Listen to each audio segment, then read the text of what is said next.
Bienvenue dans cette vidéo qui présente les mini-fichiers dans le cadre de la nouvelle édition de MHM. Il faut savoir que pour utiliser le guide des séances de la nouvelle édition, il faut ces nouveaux mini-fichiers, les anciens ne correspondent plus. Alors les mini-fichiers présentent des activités plus variées, comme toujours à réaliser tout au long de l'année, et qui couvrent tous les domaines mathématiques, ce qui est une des principales nouveautés. Alors vous voyez ici la couverture des mini-fichiers qui se distingue de l'ancienne, mais on retrouve la même charte graphique. Et la pochette contient 10 mini-fichiers, un cahier de leçons, un cahier de stratégie, qui est une grande nouveauté, et en bonus pour les versions éditées, un petit livret Les maths ça m'éclate, que je détaillerai plus tard. Alors, l'esprit reste le même, les mini-fichiers vont être déclinés de façon analogue sur les 3 niveaux du cycle. La future édition CE1 et CE2 respectera le même schéma et le même fonctionnement, le but étant de développer des habitudes et des schémas mentaux qui facilitent les apprentissages et en particulier l'autonomie. Alors les évolutions, je vous présente le sommaire, donc vous voyez qu'il y a une diversification. Nous avons 3 mini-fichiers qui s'appellent le livre des nombres qui vont permettre tout au long de l'année de travailler sur la construction de la numération jusqu'au nombre 100. Puis 2 mini-fichiers de calcul mental, Calculus et Supercalculus, dans lesquels on trouvera aussi du calcul en ligne et des techniques opératoires. 2 mini-fichiers de problèmes. Et pour ceux qui ont choisi la version éditée, vous aurez un Problemus 3 en bonus dans le bibliomanuel en fin d'année. 2 mini-fichiers de géométrie, l'apprenti géomètre et le géomètre. Et puis enfin un mini-fichier pour travailler sur les grandeurs et mesures qui s'appelle le mesureur. Et en complément de tout cela, un cahier de leçons, un cahier de stratégie et le livret Les maths ça m'éclate.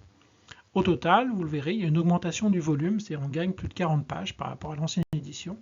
Donc plus d'exercices, plus de diversification. Alors le mini-fichier, comment ça marche? C'est assez simple, vous allez comprendre ça rapidement. L'élève peut indiquer son nom en haut à droite du mini-fichier, ça permet de repérer.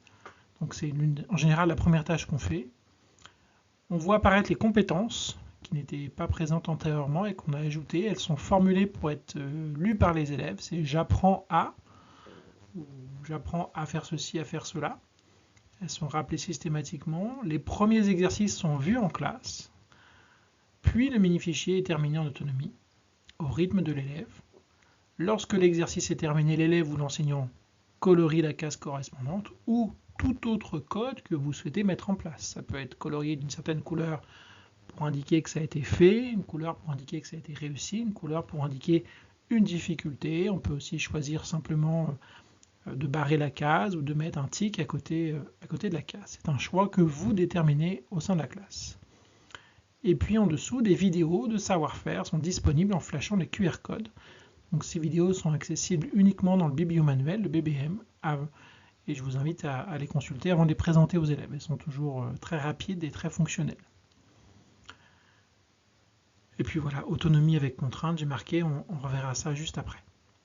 Dans la présentation des exercices, le mot-clé de la consigne est toujours en gras pour plus de lisibilité, pour permettre aussi aux élèves de repérer rapidement. Le numéro de l'exercice est visible, il est identifié en violet dans le coin endroit, en haut à droite, pour permettre à l'élève de se repérer. On retrouve des exercices qui sont connus, mais aussi de nouvelles typologies. Donc cette nouvelle édition présente plus de variété dans les exercices. C'est un choix volontaire d'abord pour travailler la flexibilité mathématique, la capacité à varier, à passer d'un type d'exercice à un autre. Ce ne sont pour autant pas des exercices nouveaux, puisqu'à chaque fois, la modalité d'exercice, la typologie de consigne aura été vue en collectif au cours d'une séance menée par l'enseignant. Et donc ça permet encore plus qu'avant de rebrasser les différentes compétences en lien avec le mini-fichier. Et puis on utilise la police belle allure pour des questions de lisibilité. Les exercices sont variés et progressifs, comme vous pourrez le voir. Usage progressif, donc il y a une progression dans l'usage, d'abord collectivement. Les premiers exercices sont faits collectivement, généralement dans une séance d'apprentissage. Ça permet à l'enseignant d'expliciter à quoi sert le mini-fichier, qu'est-ce qu'on y apprend dans le cadre d'un enseignement explicite, d'expliciter les consignes des premiers types d'exercices, de préciser aux élèves comment on se sert des mini-fichiers, comment on écrit, est-ce que vous imposez d'écrire au crayon, au stylo, est-ce que vous imposez d'abord au crayon puis de repasser par-dessus, est-ce que je peux gommer, comment je valide, comment je corrige, etc. Ce sont vos choix pédagogiques. Ensuite, le mini-fichier est utilisé en autonomie. Donc, les élèves vont avoir des temps où ils travaillent seuls sur le mini-fichier. Et puis, sur l'ensemble, il y a 10 mini-fichiers, ils ne sont pas tous en service en même temps. Ça veut dire qu'il n'y a aucun moment de l'année où ils vont avoir à chercher parmi l'ensemble des mini-fichiers. Sur le début de l'année, en CP, ils sont maximum sur 3 mini-fichiers en parallèle. Puis, sur la deuxième partie de l'année, sur 4 en parallèle. Et enfin, en période 5, ils en auront 5 en parallèle. Donc, ça permet une gestion plus simple et plus autonome du côté des élèves. Alors, sur la question d'autonomie, les mini-fichiers ont prouvé, parce qu'ils ont été testés l'an dernier dans une douzaine de classes, ils sont toujours aussi autonomes. La variété des exercices n'a pas freiné la mise en autonomie. Ce qu'on a ajouté par rapport à l'ancienne édition, ce sont des règles d'usage pour l'autonomie qui sont précisées dans le guide. Donc je vous les remets ici. D'abord, je lis la consigne, donc ces règles sont explicitées, peuvent faire l'objet d'un affichage. D'abord, je lis la consigne. Deuxièmement, je demande de l'aide si je ne comprends pas la consigne. J'écris au crayon si je ne suis pas sûr de moi. Si je ne comprends pas un exercice et que personne ne peut m'aider, je peux passer au suivant. Et quand j'ai fait 3 exercices de suite, il faut faire valider par l'enseignant.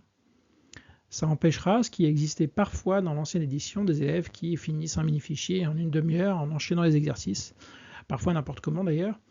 Et donc ça va permettre de freiner, de réguler la progression dans les mini-fichiers.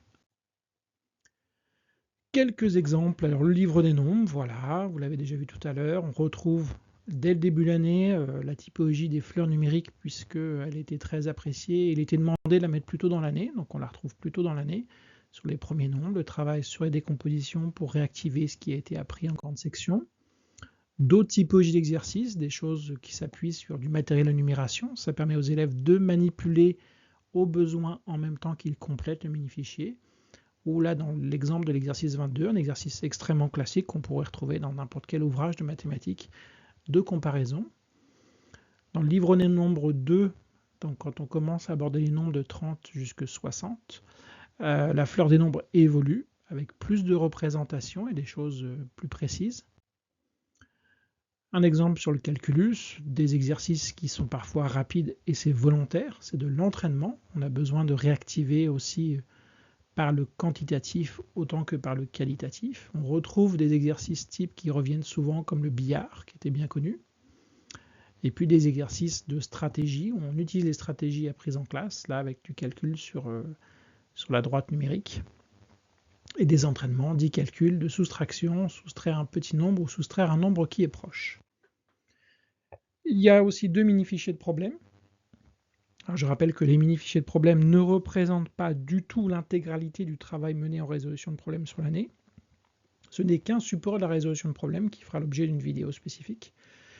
Donc 2 mini-fichiers de résolution de problèmes avec toujours un texte en haut, une zone de recherche et une phrase réponse qui parfois sera pré-rédigée, parfois à compléter.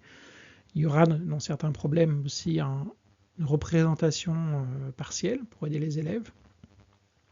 Le conseil que je donnais avant est toujours valable puisque la question est volontairement en gras, donc j'invite toujours à ce que les élèves lisent d'abord la question, juste la question, puis relisent avec l'enseignant l'intégralité du problème. On sait que le fait de procéder ainsi favorise la réussite puisque l'élève du coup a une lecture orientée et une compréhension orientée. Problémus 2, on évolue en toujours des typologies de problèmes qui correspondent à la progression. Et puis voilà, là vous pouvez voir l'exercice 14, c'est une recherche d'état initial et un problème multiplicatif en dessous. Et on joue aussi sur les différentes variables didactiques que peuvent être par exemple la taille des nombres choisis. Et puis pour conclure ces mini-fichiers de problèmes, un problème un peu plus complexe à étapes, utilisant une affiche pour problémus 1 et 2. Voilà, un qui est un menu et l'autre qui est une affiche de tarif de cinéma. Alors je poursuis avec les mini-fichiers de géométrie, donc des exercices de tracé. Les élèves ont besoin de tracer, de s'entraîner. Il y a toujours une progression qui est cachée derrière. Elle n'est pas forcément explicitée. Elle est assez évidente. On commence en début d'année à tracer des traits entre des points très gros et au fur et à mesure du mini-fichier, ces points vont rétrécir pour devenir des croix. On va commencer par faire des tracés horizontaux, puis verticaux, puis obliques, puis obligeant à manipuler la règle dans différentes orientations. Vous trouverez aussi dans les mini-fichiers de géométrie parfois une petite frise d'entraînement à utiliser sur un temps libre. Voilà d'autres exemples de reproduction de figures, de travail sur les alignements. Et puis le géomètre, le deuxième mini-fichier, travaillera sur les solides. À nouveau de la reproduction, mais on passe de cases coloriées à des traits, avec des orientations spécifiques. Donc la difficulté augmente au fil de l'année. Voilà le type d'exercice que vous pourrez trouver. Il y a une assez grande variété, même si on retrouve des compétences qui recouvrent tout ça. Et en grandeur et mesure, un exercice assez classique de mesure de la longueur d'un segment, du travail sur l'heure, du travail sur les masses.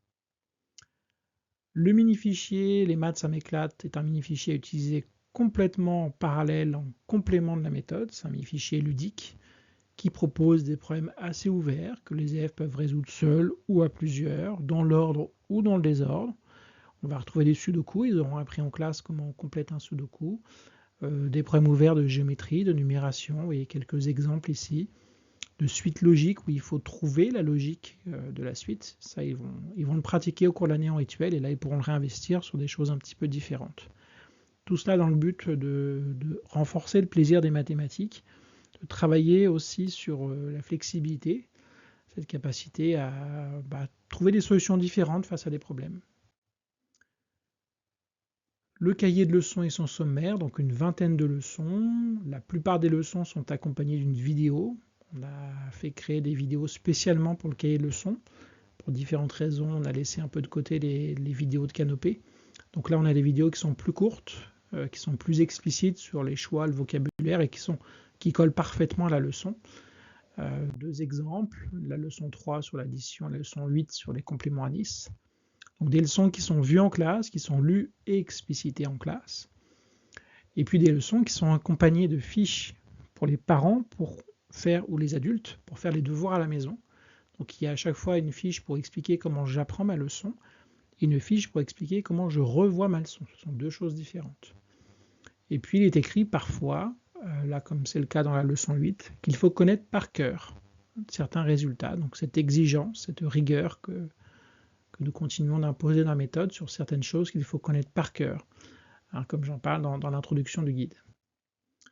Le cahier de stratégie qui est une autre nouveauté. Alors, je pense faire une vidéo dédiée spécialement à la question des stratégies.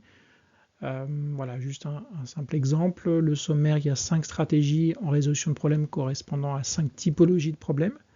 Et puis en calcul mental, 8 stratégies. Il ne s'agit pas non plus de chercher l'exhaustivité avec un nombre délirant de stratégies, mais plutôt de cibler des stratégies qui s'appuient soit sur des faits qui ont été mémorisés, soit sur des procédures utilisant les propriétés de la numération. Donc, exemple en résolution de problème. Donc, la stratégie prend la forme d'un problème référent. Ici, un problème où on cherche une partie d'une collection. L'idée étant que les élèves vont, face à un problème donné, faire l'analogie avec le problème référent et du coup utiliser une stratégie analogue, ici avec une représentation sous forme de barre. Je reviendrai en détail sur une autre vidéo sur la méthode de résolution de problèmes et puis les 4 étapes là, qui sont représentées. Et puis l'exemple des stratégies de calcul mental, toujours illustré par un petit schéma, un graphique, quelque chose de visuel, un exemple précis et puis une phrase qu'on peut répéter pour aider l'élève à mémoriser cette stratégie et la mettre en œuvre. Le cahier de stratégie est un cahier qui est à disposition des élèves, qu'ils prennent quand ils veulent et qu'ils utilisent dès qu'ils ont besoin et que la stratégie a été étudiée collectivement. Et puis pour conclure cette vidéo, comme toujours, l'accompagnement, le suivi d'actualité, vous avez les différents éléments pour vous accompagner et vous permettre d'utiliser la méthode pleinement, efficacement et sans que vous soyez en difficulté. Merci à vous.